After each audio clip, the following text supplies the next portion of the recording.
Assalamualaikum warahmatullahi wabarakatuh. Nama saya Resti Kartika, NPM 18160112, Prodi Pendidikan Guru Sekolah Dasar semester 5 kelas C. Di sini saya akan menyampaikan hasil observasi saya mengenai kegiatan pembelajaran yang dilakukan oleh kelas 2 sekolah dasar. Di sini saya telah melakukan observasi di SDN 2 Karangsari, Desa Karangsari, Kecamatan Ketapang, Kabupaten Lampung Selatan. Dan saya melakukan observasi terhadap peserta didik kelas 2. Di sini saya melakukan wawancara mengenai proses kegiatan belajar mengajar tatap muka pada masa pandemi pada saat ini. Yang pertama, saya melakukan wawancara terlebih dahulu terhadap guru kelas 2. Saya mewawancarai mengenai proses kegiatan belajar. Yang pertama saya lakukan adalah saya melakukan pengamatan cara mengajar dan belajar di kelas 2 tersebut. Pada proses kegiatan belajar mengajar yang dilakukan pada saat itu adalah mata pelajaran matematika tentang perkalian. Di sini saya mengamati guru kelas 2 tersebut dan mengamati 2 orang siswa yang akan saya wawancarai nantinya. Kemudian, berdasarkan hasil pengamatan dan wawancara yang telah saya lakukan, ada beberapa tahap kegiatan pembelajaran yang dilakukan. Yang pertama yaitu tahap perencanaan kegiatan pembelajaran sebelum dimulai. Di sini, guru membuat perangkat pembelajaran, menyiapkan strategi dan metode pembelajaran yang tepat pada materi pembelajaran yang akan disampaikan, serta menyiapkan alat dan bahan mengajar yang akan digunakan. Sebelum dilakukan kegiatan mengajar, guru menyiapkan bahan pembelajaran seperti absen siswa, silabus, RPP, buku pegangan guru terkait mata pelajaran yang akan diajar, serta buku cetak siswa dan catatan siswa untuk evaluasi belajar. Adapun kegiatan awal yang dilakukan adalah sebelum kegiatan pembelajaran kelas dimulai, guru mengawali pembelajaran dengan membaca doa terlebih dahulu, kemudian memberi salam. Setelah itu, guru melihat keadaan di ruangan kelas. Jika masih ada sampah di bawah meja, laci meja, maupun sekitarnya, guru meminta kepada siswa untuk mengambil dan membuangnya di tempat sampah. Setelah keadaan kelas sudah terlihat bersih, guru mengabsen siswa satu persatu dan siswa menunjuk tangan. Kemudian pembelajaran pun dimulai seperti biasanya. Pada tahap pelaksanaan kegiatan pembelajaran, pada saat itu mata pelajaran yang diajar adalah matematika tentang perkalian pada kelas 2. Guru melakukan tanya jawab terlebih dahulu terkait materi yang sudah diajarkan pada hari sebelumnya.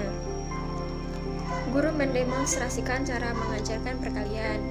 Kemudian setelah pembelajaran, kemudian guru melakukan tanya jawab dengan siswa. Selanjutnya, guru memberikan 2 buah soal dan meminta siswa mengerjakannya. Akan tetapi, di sini guru tetap membimbing siswa untuk mengerjakan tugas tersebut. Sementara siswa mengerjakan soal, guru berkeliling menghampiri siswa satu persatu. Guru memantau proses siswa dalam mengerjakan soal. Kemudian, guru meminta melaporkan hasil kerja siswa dengan mendatangi tempat duduk guru untuk diberikan nilai. Yang ketiga yaitu ada pendekatan atau strategi metode model pembelajaran dalam proses kegiatan belajar mengajar. Strategi atau metode pembelajaran yang digunakan biasanya menyesuaikan dengan materi yang akan diajarkan. Guru biasanya menggunakan strategi cooperative learning.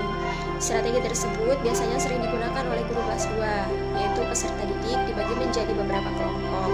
Kemudian mereka berdiskusi untuk memecahkan masalah. Kemudian metode yang digunakan ketika mengajar biasanya lebih sering menggunakan metode demonstrasi, tanya jawab, ceramah, dan latihan. Akan tetapi, pada saat saya melakukan observasi tersebut, di sini saya melakukan pengamatan. Di sini saya amati bahwa guru tersebut menggunakan strategi dan metode pembelajaran menggunakan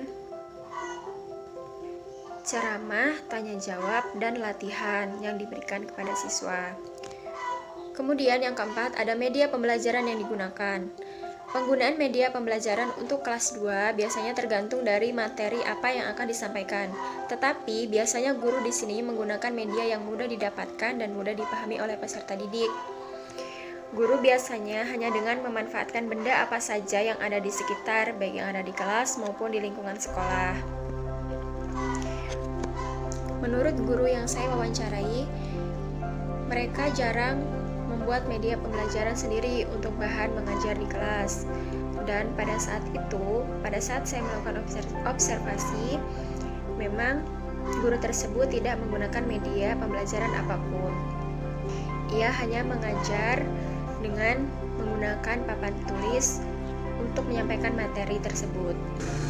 Setelah kegiatan belajar mengajar berlangsung, guru memberikan evaluasi dari hasil belajar. Pada saat itu, guru menegaskan kembali atau menyimpulkan materi tentang perkalian. Gunanya untuk mengulang kembali pembelajaran yang sudah disampaikan oleh guru. Guru memberikan latihan soal sebagai PR atau tugas di rumah. Kemudian di akhir pembelajaran, guru menutup pelajaran dengan doa. Sebelum itu biasanya dilakukan evaluasi pembelajaran. Evaluasi pembelajaran sendiri biasanya dilakukan setelah proses pembelajaran berlangsung. Guru melakukan tanya jawab di akhir materi secara lisan dan memberikan tugas portofolio. Yang terakhir adalah mengenai perbedaan belajar tatap muka di sekolah pada masa pandemi. Menurut Ibu Ervi, guru kelas 2 yang saya wawancarai, di sini kepala sekolah di SD 2 Karangsari yang membuat ketentuan masuk sekolah secara bergantian selama masa pandemi COVID-19. Ini diberlakukan secara terjadwal. Setiap kelas masuk sekolah 3 hari dalam 1 minggu. Dan untuk kelas 1 dan kelas 2, jadwal masuk sekolah biasanya dilaksanakan setiap hari Senin, Selasa, dan Rabu. Dengan ketentuan masuk sekolah pukul 7.30 dan pulang sekolah pukul 10. Menurutnya, perbedaan yang dirasakan oleh guru dalam kegiatan belajar mengajar tatap muka pada masa pandemi adalah jam pelajarannya yang sangat kurang, sehingga anak kurang memiliki banyak waktu untuk memahami materi pembelajaran. Menurutnya, waktu belajar yang digunakan 3 hari dalam 1 minggu itu tidaklah cukup untuk memahami serta menilai kemampuan belajar siswa. Guru harus bisa memanfaatkan waktu dengan sebaik-baiknya dalam menyampaikan materi pembelajaran kepada siswa. Pembelajaran di masa pandemi, guru harus bisa membuat proses kegiatan pembelajaran berjalan dengan baik dan terlaksana secara efektif dan efisien agar pembelajaran yang diberikan dapat tersampaikan sesuai dengan tujuan. Kemudian selanjutnya adalah hasil wawancara dengan peserta didik. Dari beberapa pertanyaan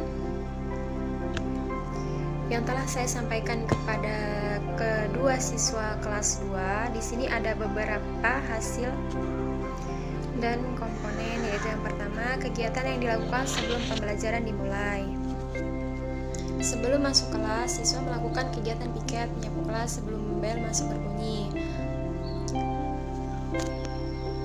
Setelah bel masuk berbunyi, kemudian siswa-siswi langsung memasuki kelas. Kemudian, tak lama kemudian, setelah guru sudah memasuki kelas, ketua kelas menyiapkan kondisi kelas dengan duduk rapi dan diawali dengan membaca doa. Kemudian mengucapkan salam kepada guru. Setelah itu, guru mengabsen kehadiran siswa. Selanjutnya, kegiatan yang dilakukan ketika sedang belajar. Kegiatan yang dilakukan ketika proses kegiatan belajar mengajar berlangsung adalah siswa diawali dengan menyiapkan alat tulis, buku cetak siswa, kemudian belajar menghitung perkalian. Guru menjelaskan materi dan siswa menyimak. Setelah itu, siswa diberi tugas latihan mandiri yang dikerjakan pada saat itu juga di kelas. Kemudian, siswa diminta melaporkan hasil kerjanya untuk diberikan nilai. Menurut pengamatan saya terhadap 2 orang siswa kelas 2 selama proses pembelajaran berlangsung pada mata pelajaran matematika, Putri mengalami kesulitan pada soal perkalian dan membuatnya lama menghitung. Walaupun ia mengakui bahwa merasa masih bingung saat mengerjakannya, ia tetap mengaku menyukai pelajaran matematika karena menurutnya matematika itu menyenangkan dan membuat penasaran. Ketika guru memberikan pertanyaan, ia ditunjuk untuk menjawabnya dan jawabannya pun benar. Putri siswa yang lambat dalam memahami pelajaran matematika, akan tetapi ia berani untuk mencoba menjawab pertanyaan. Sedangkan pada siswa yang kedua ini, Kasiman, anaknya kurang aktif. Ia mengaku bahwa ia tidak menyukai pelajaran matematika karena menurutnya matematika itu sulit dipahami, apalagi soal perkalian. Pada saat mengerjakan soal latihan yang diberikan oleh guru, bisa saya perhatikan bahwa Kasiman memang cukup lambat mengerjakan soal yang diberikan oleh guru. Ia masih belum terlalu hafal tentang perkalian, sehingga ia terlambat menyelesaikan hasil kerjanya. Hal tersebut terlihat ketika guru memberikan sebuah pertanyaan, ia hanya bisa diam dan takut ditunjuk oleh guru. Kemudian selanjutnya mengenai media pembelajaran. Media pembelajaran yang digunakan ketika pembelajaran, guru memang tidak menggunakan media pembelajaran untuk mengajar matematika. Guru hanya menyampaikan materi melalui papan tulis dan buku cetak matematika yang dipelajari oleh masing-masing siswa. Kemudian tugas yang diberikan oleh guru biasanya berupa tugas portofolio, baik berupa latihan soal yang dikerjakan langsung di kelas maupun memberikan latihan soal sebagai PR untuk tugas di rumah. Dan yang terakhir, saya menanyakan mengenai bagaimana perasaan siswa ketika sedang belajar di sekolah. Menurut pendapat Putri dan Kasiman, mereka merasa senang karena sekarang bisa belajar kembali di sekolah walaupun hanya 3 hari dalam 1 minggu. Mereka mengatakan setidaknya mereka bisa bertemu dengan teman-temannya, merasakan belajar bersama dan didampingi oleh guru juga. Tetapi di sisi lain, mereka juga terkadang merasa bosan dengan belajarnya yang monoton dan tidak menyukai beberapa pelajaran yang diajarkan oleh guru. Menurut pendapat Kasiman, jika terdapat 1 hari mata pelajaran matematika, ia tidak menyukainya dan ia merasakan jenuh dan bosan. Sedangkan Putri, ia menyukai semua pelajaran dan ia merasa senang dan tidak merasa terbebani oleh tugas-tugas yang diberikan oleh guru. Dan yang selanjutnya adalah saya menanyakan kepada kedua siswa tersebut mengenai perbedaan belajar tatap muka di sekolah pada masa pandemi. Menurut pendapat Putri dan Kasiman, belajar tatap muka di sekolah pada masa pandemi tidaklah menyenangkan karena berbeda dari sekolah sebelumnya. Setiap sekolah menggunakan baju bebas, wajib menggunakan masker atau face shield. Setiap sampai di sekolah pun harus mencuci tangan.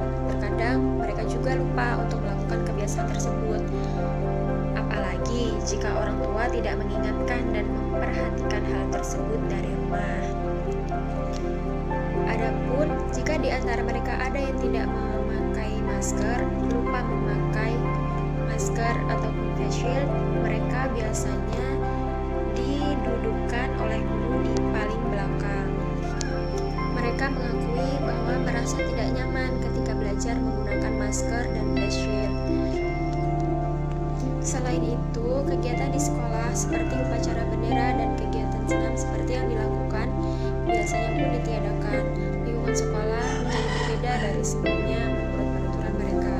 Mereka tidak ada jam istirahat dan tidak bisa jajan di kantin karena selama masa pandemi sekolah tidak memperbolehkan pihak kantin untuk berjualan di sekolah. Jadi, siswa dan siswi disarankan untuk membawa bekal yang seperti dari rumah. Mereka merasa pembelajaran tatap muka di sekolah itu ada senang dan ada jenuhnya juga. Mereka mengatakan bahwa mereka ingin sekolah cepat kembali normal karena mereka ingin bersekolah menggunakan seragam kembali seperti sebelumnya. Jadi demikian penjelasan mengenai hasil observasi yang telah saya lakukan. Mohon maaf apabila terdapat kesalahan. Lebih dan kurangnya saya mohon maaf dan saya akhiri. Wassalamualaikum warahmatullahi wabarakatuh.